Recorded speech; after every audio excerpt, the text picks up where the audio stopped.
The Castlevania series, like many others of that time, made its name on the NES, and just like those other series, there was excitement to see how they would make their name on Nintendo's new platform, the Super Nintendo.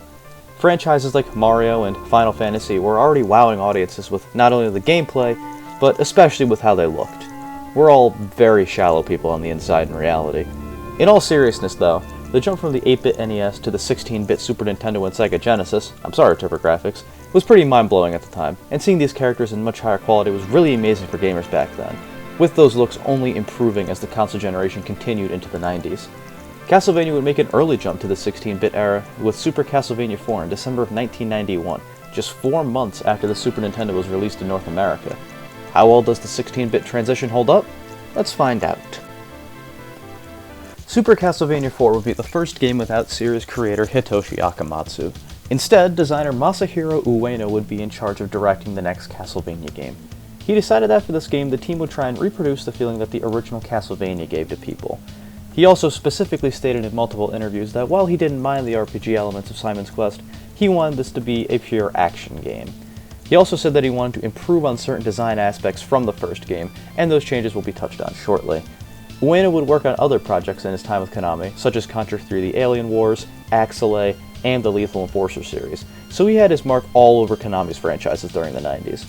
There actually was a port of this game that was considered for the Sega Genesis, believe it or not. The company Factor 5 presented Konami with a tech demo of Super Castlevania IV running on the Genesis, but Konami eventually turned down porting it, most likely focusing on making their original Genesis title, Castlevania Bloodlines. So, when Ueno said they wanted to recreate the feelings of the first Castlevania, they really committed to that philosophy in terms of its story and characters. That's because this game is actually a remake of Castlevania 1 for the NES. Not only is the plot basically the same as Castlevania 1, but also its main protagonist Simon Belmont returns as your playable character for this adventure. Something odd I did notice though was, in the opening crawl, it says that Simon is once again called on to defeat Dracula. If this is supposed to be a reimagining of the first game, how could Simon be called on a second time to kill Dracula? I don't know, it's a really odd inconsistency that I noticed. Well, it does make sense to stay close to what the player would know. It's the first game on a brand new console that was at times hard to work with, according to Ueno, so they must have figured they might as well try and play it safe and not do anything too experimental. That isn't to say there aren't any fun little experimentations here though. The Mode 7 room is very cool to see in action even if it lags like crazy, and this rock monster that scales larger and smaller is really neat to see as well, and both of those effects definitely weren't possible on the NES. Also, quick fun fact about this boss. The SNES couldn't actually scale the sprites that are in the foreground, however, it can scale stuff that is in the background, so developers put the boss sprite in the background so it could scale properly, and I think that's a really cool way to implement something like that. Going into the gameplay, the basics of Super Castlevania IV are once again the same from both Castlevania 1 and 3. You have the Vampire Killer and a variety of sub-weapons that you use to take down the monsters that Dracula commands. Now, let's get into the differences, and I know some of you might already see the elephant in the room here. Simon can finally whip in all 8 directions. Thank God. This feels so much better than the past games where you can only whip directly in front of you. Not only does it give you an opportunity to approach some enemies in more strategic ways, you can also hit those harder to reach enemies like bats or crows. If that wasn't enough, if you hold down the whip button, your whip goes limp and you can move it in any direction, again, making it easier to hit those smaller enemies. Another big change was with the stairs. The stairs are no longer your biggest enemy. In fact, they really aren't much of a problem at all. That's because you can now jump on and off the stairs. Hallelujah! Combine that with the diagonal whipping, you really shouldn't have an issue on the stairs at all anymore. You can also moonwalk on the stairs if you want. There's zero purpose to it, other than being really fun to do in my opinion. The best change though, is that the stiff controls are a thing of the past. You can control yourself freely in midair, and it feels amazing after the past 3 games. Being able to readjust my positioning just makes platforming so much more comfortable. Now, the knockback is still here, which does still suck, but at this point, it's just going to be a thing in the series, so I'm not going to complain about it anymore. I'm just used to it. Or numb, I can't tell which. There are these hooks in some stages that Simon can grapple onto with his whip and swing to other platforms too. This is pretty fun to use, and is a good way to expand the level design. The physics on it are a little strange though. I swear, there have been times while playing this game where I've held down the button to grapple and it just didn't work. Also, sometimes the swinging physics can be a bit funky, at least to me. I still think these are pretty fun to use though. I like how they're implemented here. These changes to Simon are unbelievable. Not only do they make Simon a dream to control, they also make dealing with the enemies in this game much, much easier to manage. This is one of the easier classic Castlevania games in the series, mostly due to how great Simon handles. It's still a challenging game though, don't get it twisted, but I wouldn't say there are too many things in this game that'll make you rip your hair out or yell profanities. Something that does annoy me though is kind of a reverse issue that Castlevania III had.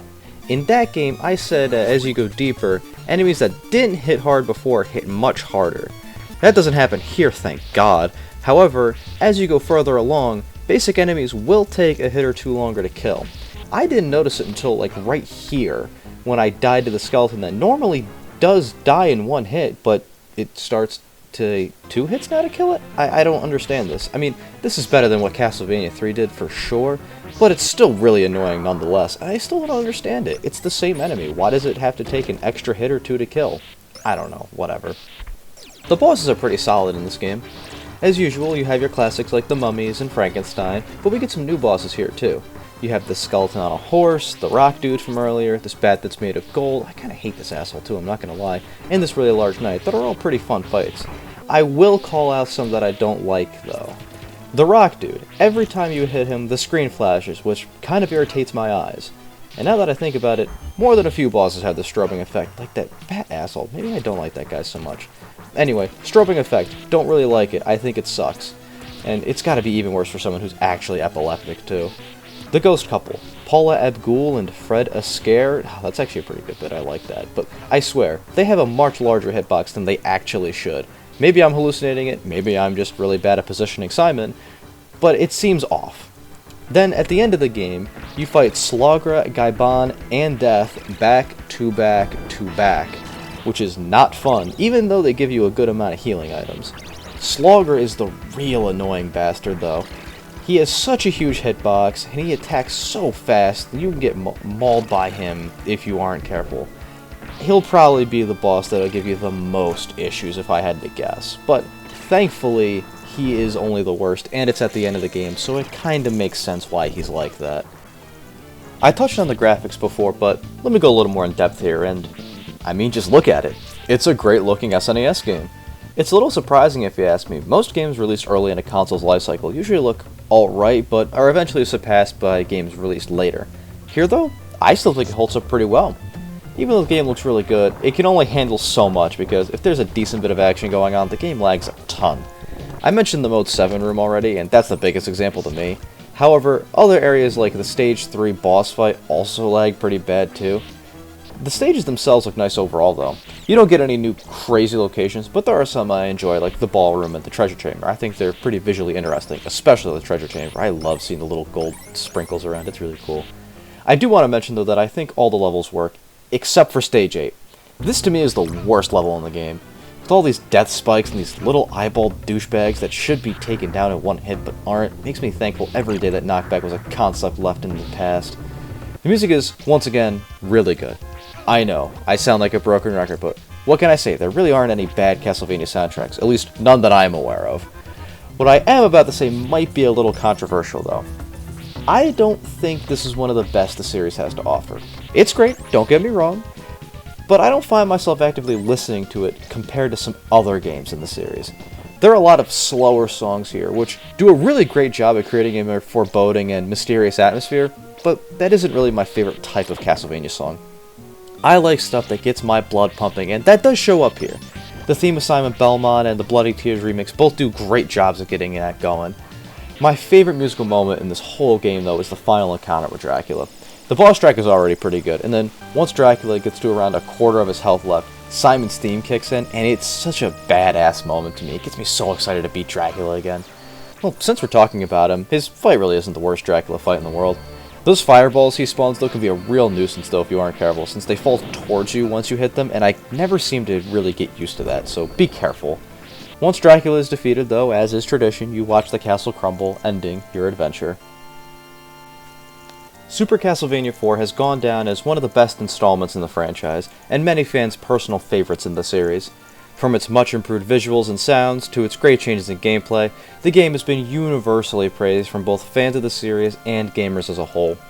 It also is widely considered one of the best games in the Super Nintendo's entire library, so if you have the opportunity to play it, whether it's through the Virtual Console, the re-release on the Castlevania Anniversary Collection, or if you manage to own or are willing to shell out the money for an original cartridge, you should find a way to play this game. It's one of my personal favorites, and I believe it could potentially be one of yours as well. It is an excellent experience.